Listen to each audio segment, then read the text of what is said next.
Hello friends, most welcome on my channel crazy accounting. आज का हमारा टॉपिक है लायबिलिटीज।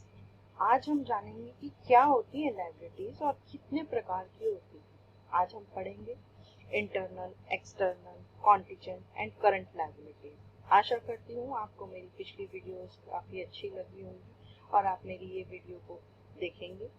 इन सभी के साथ में अकाउंट्स की बेसिक टर्म्स को भी पढ़ेंगे, जैसे creditors, bank payable, bills payable, outstanding expenses, bank overdraft. इन सभी टर्म्स को पढ़ने के लिए, अच्छे से समझने के लिए इस वीडियो को स्टार्टिंग से एंड तक जरूर देखें। और अभी तक आपने मेरे चैनल को सब्सक्राइब नहीं किया है तो जरूर कर लें। इस तरह की और वीडियो को देखने के लिए अभी सब्सक्राइब करें और बेल आइकन को दबाना ना भूलें, ताकि आपको हर नई वीडियो का नोटिफिकेशन जरूर मिल सके। तो आइए शुरू करते हैं अपने लायबिलिटीज की ओर। लायबिलिटीज क्या होती है? लायबिलिटीज का मतलब क्या होता है? लायबिलिटीज अकाउंटेबिलिटी, रिस्पॉन्सिबिलिटी, दायित्व। मतलब इसका हिंदी का मतलब है दायित्व। हमारी रिस्पॉन्सिबिलिटी, किस तरह की रिस्पॉन्सिबिलिटी आज हम जानते हैं। रिस्पॉन्सिबिलिटी टू पे, किसी को अमाउंट पे करने की जिम्मेवारी जो बन जाती है। जनरली ये तब होती है जब हम किसी से पैसा उधार लेते हैं। इसकी डेफिनेशन क्या बनती है? A liability is an obligation arising from a past business event. It is reported on a company's balance sheet. तो इसमें क्या क्या इंक्लूड होता है? Banking loan, debentures, personal loan from relatives, from others and creditors. मैंने अभी आपको समझाया ना कि मतलब हमें किसी को अमाउंट पे करने की जरूरत पड़ गई, पैसा उधार लिया है हमने, सामान परचेज करने के लिए हमने बैंक से लोन लिया, तो हमारी लायबिलिटी बन गई। बिजनेस पॉइंट ऑफ व्यू से बात करें तो अपना कुछ नहीं होता बिजनेस के पास। बिजनेस को चलाने के लिए असेट्स लेनी होती है, machinery, goods, equipments, furniture, land and building, जो रिसोर्सेज तो हैं। तो वो रिसोर्सेज के लिए हमको पैसा चाहिए होता है। तो वो दो जगह से आता है, एक तो ऑनर से, दूसरा बाहर से, बिजनेस के बाहर से वो पैसा लेता है। तो जो बाहर से कंपनीज से पैसा लिया या बैंक से लिया, उसे हम लायबिलिटी कहते हैं। तो ऑनर जब बिजनेस में पैसा लगाता है तो उसे हम क्या कहते हैं? Capital. Liability towards the owner, ये हमारी क्या कहलाएगा? Internal liability. ये हमारी क्या कहलाता है? Internal liability.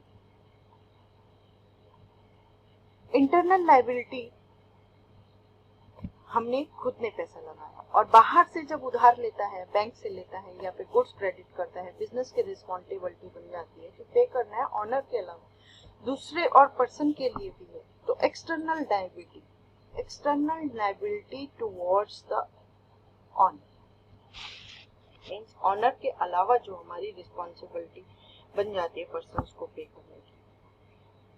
इंटरनल हो गया, एक्सटर्नल हो गया। इंटरनल और एक्सटर्नल, ये दो टाइप की लायबिलिटीज होती है। जनरली इंटरनल लायबिलिटी हमारी एक ही एग्जांपल में कवर हो जाती है, जिसे हम कैपिटल बोलते हैं, नेटवर्थ बोलते हैं, ऑनर इक्विटी बोलते हैं। और एक्सटर्नल लायबिलिटी हमारी टू टाइप्स की होती है, long term liability and short term liability. Long term liability को हम फिक्स्ड लायबिलिटी भी बोलते हैं, नॉन करंट लायबिलिटी भी बोलते हैं। It means due after a year और more. Means fixed liability, liability which are paid at the time of termination of the business are known as fixed liability. तो non current liabilities fix deposit बोल दीजिए, चाहे long term liabilities बोल दीजिए।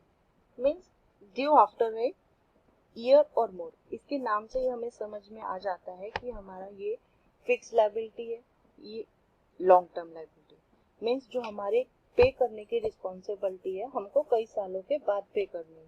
Generally ये तब होता है जब हमने घर बनाने के लिए बैंक से लोन लिया है, तो बैंक से जो अमाउंट लिया है वो उधार लिया है और हमें 5 सालों के लिए, 10 सालों के लिए, 6 सालों के लिए लिया है। बड़े बड़े इन्वेस्टमेंट के लिए ये लायबिलिटी अराइज होती है। एग्जाम्पल, अगर आपने जो घर परचेज किया वो बैंक से लोन लिया और उसका जो टाइम पीरियड है वो 10 साल, 20 साल, 30 साल हो सकता है, वो लायबिलिटी हमारी लॉन्ग टर्म लायबिलिटी कहलाएगी। और फिक्स लायबिलिटी जो हमारी रिस्पॉन्सिबिलिटी पे करने की जो है वो एक फिक्स्ड है। तो एंड ये business form long term financing कहलाता है। इसका एग्जाम्पल हो सकता है लॉन्ग टर्म लोन्स और डिबेंचर्स होते हैं। ये डिबेंचर्स जो होते हैं ये कंपनी के लिए होते हैं, ये सोल प्रोप्राइटर फॉर्म्स हैं। वहाँ पे एक डिबेंचर नाम की एक आपको अकाउंटिंग टर्म दिखाई देगी। ये कंपनी की बैलेंस शीट्स में ही दिखती है। डिबेंचर्स क्या होते हैं? डिबेंचर्स एक तरह का लोन होता है जो बैंक से नहीं लिया जाता, ये पब्लिक से लिया जाता है। 10th क्लास का टॉपिक है, ये 12th क्लास का टॉपिक है और आप आगे इसे डिटेल से पढ़ेंगे। तो ये अभी एक फिक्स लायबिलिटी है, इसका एग्जांपल हो गया लॉन्ग टर्म लोन्स और डिबेंचर्स। अब ये कैटेगरी होती है हमारी करंट लायबिलिटी। करंट लायबिलिटी को हम शॉर्ट टर्म लायबिलिटी कहते हैं। ये एक बहुत ही इम्पोर्टेंट पॉइंट है जो कि आपको पूरे ही फाइनल अकाउंट में और बैलेंस शीट में शो करने को दिखते हैं। जितनी भी टर्म्स होती हैं वो हमारी रिलेटेड होती हैं करंट लायबिलिटीज से। जो बिजनेस हमारा कोई भी रूटीन वर्क होता है उसमें जो लायबिलिटीज अराइज होती है वो जनरली करंट लायबिलिटीज ही होती है। रूटीन वर्क को कम करने के लिए गुड्स चाहिए होता है। जो ज़्यादातर गुड्स परचेज किए जाते हैं वो उधार होते हैं। क्रेडिट का मतलब है उधार। तो क्रेडिटर्स परचेज जो किया जाता है वो लायबिलिटी जो बनती है वो करंट लायबिलिटी कहलाती है। जो अमाउंट हमें पे करना है वो 1 साल के अंदर पे करना है, इसीलिए वो करंट लायबिलिटी कहलाती है। तो डेफिनेशन हमारी है due those which are to be settled in a year, due and payable within a 1 year। या फिर गुड परचेज किया है, जो अमाउंट पे करना है, रिस्पॉन्सिबिलिटी है वो 1 साल के अंदर अंदर। तो इसके एग्जाम्पल होते हैं क्रेडिटर्स। क्रेडिटर्स को ट्रेड पेबल्स भी कहते हैं या अकाउंट पेएबल भी कहते हैं। नाम से कंफ्यूज बिल्कुल मत होना। क्रेडिटर्स क्या होते हैं? क्रेडिटर्स अराइज होते हैं जब हम गुड्स परचेज किया जाता है ऑन क्रेडिट, उधार माल खरीदा जाता है। तो जब उधार माल खरीदा गया है, जिससे भी उधार लिया गया है, उसे हम क्रेडिटर्स कहते हैं। ये कोई पर्सन भी हो सकता है या फिर कोई कंपनी भी हो सकती है। जैसे राम का बिजनेस शू मैन्युफैक्चरिंग का, राम ने शाम से पैसे गुड्स परचेज किया है 1 लाख रुपए का ऑन क्रेडिट। तो शाम क्या बन गया इसका? क्रेडिटर। किसके लिए? राम के लिए। नेक्स्ट है short term loans. Short period के लिए लोन लिया गया है उसको हम बोलेंगे शॉर्ट टर्म लोन्स। 4 मंथ के लिए, 5 मंथ के लिए, अप टू 12 मंथ्स के लिए। Income received in advance. Unearned income means हमने कोई काम नहीं किया है, जॉब कर रहे हैं और मार्च के महीने में कोई काम आपको मार्च के काम के साथ साथ अप्रैल की भी दे दी गई है, तो अप्रैल के महीने की सैलरी है वो क्या कहलाएगी? Unearned income. इनकम रिसीव हो गई है एडवांस में।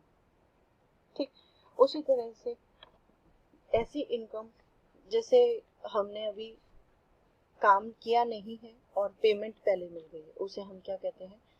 लायबिलिटी कहलाती है। और आउटस्टैंडिंग एक्सपेंसेस क्या कहलाते हैं? Accrued expenses. इसे हम एक्रूड एक्सपेंसेस भी कहते हैं, एक्सपेंसेस पेएबल भी कहते हैं। ये नाम अलग अलग है लेकिन इनका काम एक ही है। क्वेश्चन सॉल्व करने बैठते हैं तो कंफ्यूज नहीं होना है। तो अलग अलग होने के कारण काम इनका एक ही है। आउटस्टैंडिंग एक्सपेंसेस वे एक्सपेंसेस होते हैं जिनकी सर्विस को हमने यूज कर लिया है लेकिन हमने उसको एक्सपेंसेस के पैसे नहीं दिए गए हैं, पेमेंट नहीं दिया है, बेनिफिट यूज कर लिया है। हमने उनसे काम ले लिया है लेकिन सैलरी अभी नहीं दी है अपने कंपनीज के एम्प्लॉयज को। नेक्स्ट है बैंक ओवरड्राफ्ट। बैंक ओवरड्राफ्ट क्या होता है? बैंक ओवरड्राफ्ट बैंक में जब हम डिपॉजिट कराते हैं तो वहाँ पे हमारी एक फैसिलिटी देता है कि आप एक लाख है तो आपकी 1.5 लाख रुपए तक आपके निकालने की रखते हैं। माना आपने 1 लाख रुपए डिपॉजिट कराया था तो आप 1.5 लाख रुपए तक निकाल सकते हैं। तो जो 1.5 लाख रुपए निकाला है हमने, उसमें 50,000 रुपए का ये हमारा क्या कहलाएगा? ओवरड्राफ्ट। ये एक्स्ट्रा तो हमारी लायबिलिटी बन जाती है। एम्प्लॉयज प्रोविडेंट फंड क्या कहलाता है? एम्प्लॉयज प्रोविडेंट फंड हमारा बड़ी बड़ी कंपनीज के लिए होता है। स्कीम है एक गवर्नमेंट की, जिसमें कि कुछ पोर्शन एम्प्लॉय देता है और कुछ पोर्शन आपको ऑनर पे करना पड़ता है। जो ऑनर है वो क्या कहलाएगी? लायबिलिटी ऑनर की। अब हम बात करेंगे कॉन्टीजेंट लायबिलिटीज। कॉन्टीजेंट लायबिलिटीज क्या होती हैं? एग्जाम पॉइंट ऑफ व्यू के से काफ़ी इंपॉर्टेंट है जब आप फाइनल अकाउंट करेंगे। ये 2 से 3 नंबर के क्वेश्चन में आता है कि कॉन्टीजेंट लायबिलिटीज क्या होती हैं, कहाँ शो करते हैं। ऐसी लायबिलिटीज जो होती हैं which are not actual liability, but these can become the actual liability and depends on the happening certain events.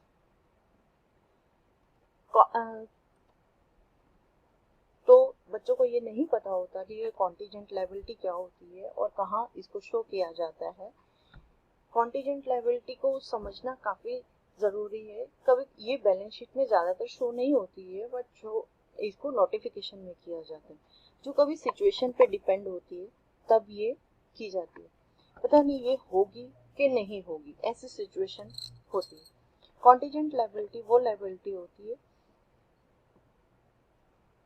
Means जैसे आपका कोई फ्रेंड है, उसने बैंक से लोन लिया है और सिक्योरिटी के तौर पे आपको रखा गया। बैंक आपको नहीं जानता, लेकिन बैंक आपके फ्रेंड को नहीं जानता, लेकिन आपको जानता है क्योंकि उसने आपकी सिक्योरिटी ली है। और लक बाई चांस आपके फ्रेंड ने पेमेंट नहीं करी है लोन की, तो आपकी रिस्पॉन्सिबिलिटी बन जाती है कि आप उसको अमाउंट को पे करेंगे। एक्चुअलिटी लायबिलिटी आपके फ्रेंड की है, लेकिन जब वो पे नहीं करेगा तो डेट पे वो अगर पे नहीं करता तो आपकी रिस्पॉन्सिबिलिटी बन जाती है। किसकी? ये contingent liability means which may arise depend on the outcome of a specific event.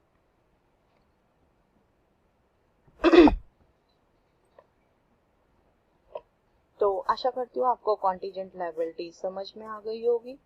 Contingent liability 2 तरह की लायबिलिटी होती है, एक्सप्लिसिट कॉन्टीजेंट लायबिलिटी और इम्प्लिसिट कॉन्टीजेंट लायबिलिटी। ऐसी लायबिलिटीज एक्सप्लिसिट जो होती है वो इंश्योरेंस स्कीम्स वगैरह के अंदर मॉर्गेज लोन, स्टूडेंट लोन्स और ये एग्रीकल्चर लोन के आती है।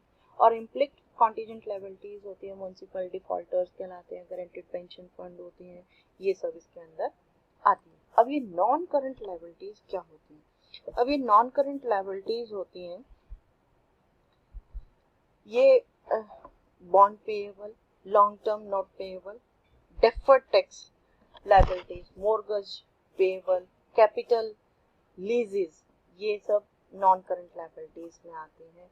Means current liabilities, fix liabilities, contingent liabilities, long term liabilities, ये सब लायबिलिटीज तो हैं, मीन्स हमें पे करने की रिस्पॉन्सिबिलिटी है किस टाइम पीरियड के अंदर, वो हमारी लायबिलिटी शो करती है। आशा करती हूँ आपको ये टॉपिक बहुत अच्छे से समझ में आ गया होगा और मेरी वीडियो को लाइक शेयर ज़रूर करें। Thank you.